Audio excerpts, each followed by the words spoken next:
I'm Nikki. I wanted to make a quick video. I'm actually reading more than just these books. I don't know how interested you guys are about hearing those, but if you are, feel free to comment me, like the video. If you want to hear about those, I will be more than happy to talk about the romance books I read because I read a lot of them.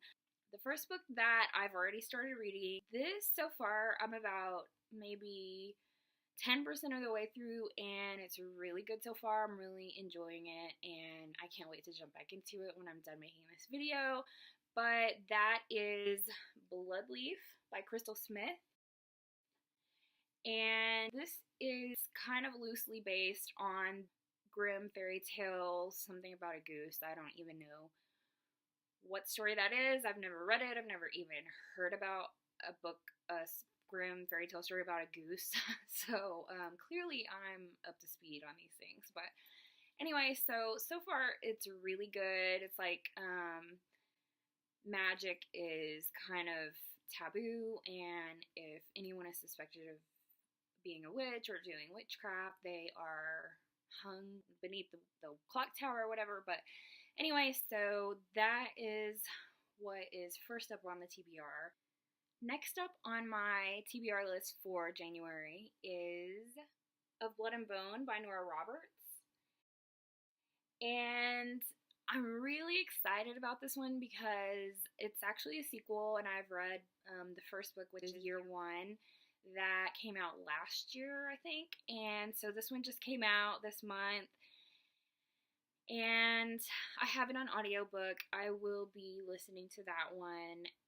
I'm really excited about it because the first one was kind of a futuristic dystopian society where some few people have developed these gifts, and they're all different, and they're all kind of magical powers, and some people are using them in good ways, and some people are using them in very, very bad ways. So at the end of the first book, I don't want to spoil anything, but you know, it kind of wrapped up a lot of the stuff from book one, but there's still like a big storyline left open to carry forward, and so that is where this one picks up, and I'm really excited to start reading that one.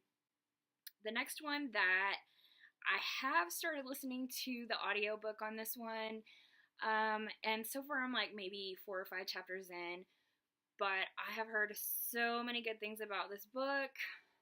It is Vicious by V.E. Schwab.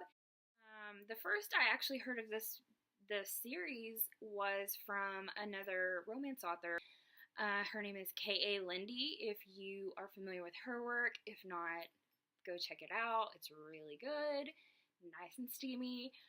But she basically posted on Facebook over the holidays that she sat and read like the first 2 books in one sitting. Like, they were so good. So of course I had to pick them up, and of course I've seen booktubers like just gushing about this book ever since, so I'm excited to read that one.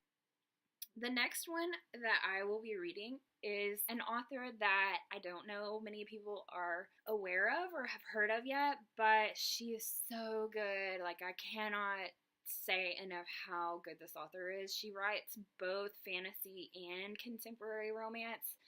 And this J-Lear, A Flare of Hope, it's her J-Lear series. It's the first in her series, and I've actually read the next like books 2 through 4. I've already read those, and I'm actually going back to read book 1. I'm really looking forward to getting into this one. I'm going to be reading this one. These,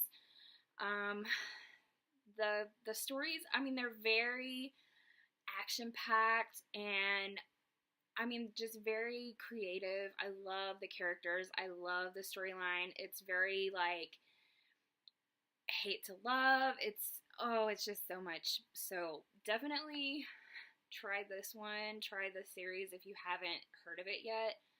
Definitely worth the read. The next book that I plan to read this month, also with audiobook, is the second book in Tessa's Blood Curse series, Tessa Dawn. Yeah, we're on a first name basis. Actually, we are, as a matter of fact, but I first read the very first book in the Blood Curse series over the summer, and it was so good. And like from everything I've heard, the story only gets better as it goes. Right now, they're up to like book 10, and like the fans of this series are like mega fans. So something has to be going on here. So I'm jumping on the bandwagon, and I'm gonna be reading the second book this month. So I guess I will do an honorable mention for maybe a couple of contemporary romances that I have read or am reading this month because I thought they were just really good. And the first one is my favorite, Half Night Stand by Christina Lauren. And this book is so cute. Like, I don't know if any of you have done the whole online dating scene.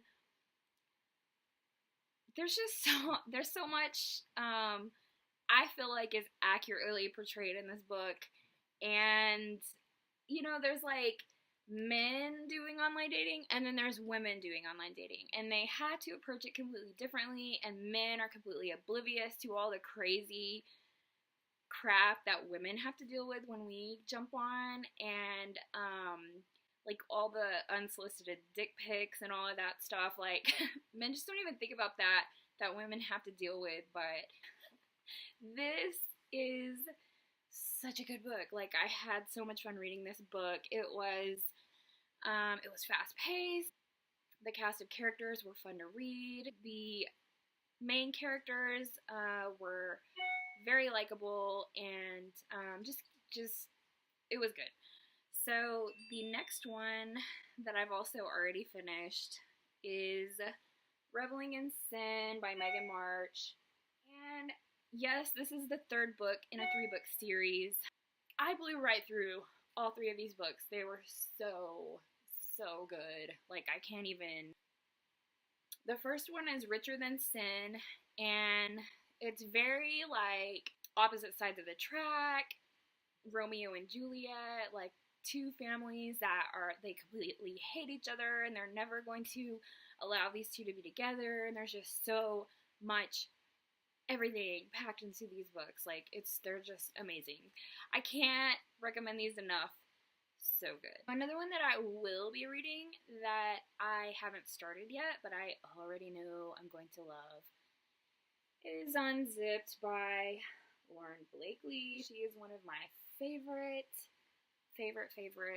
contemporary romance writers. She writes romantic comedy, and she's just awesome about everything, and she knows how to write a good story. So I cannot wait to jump into that one.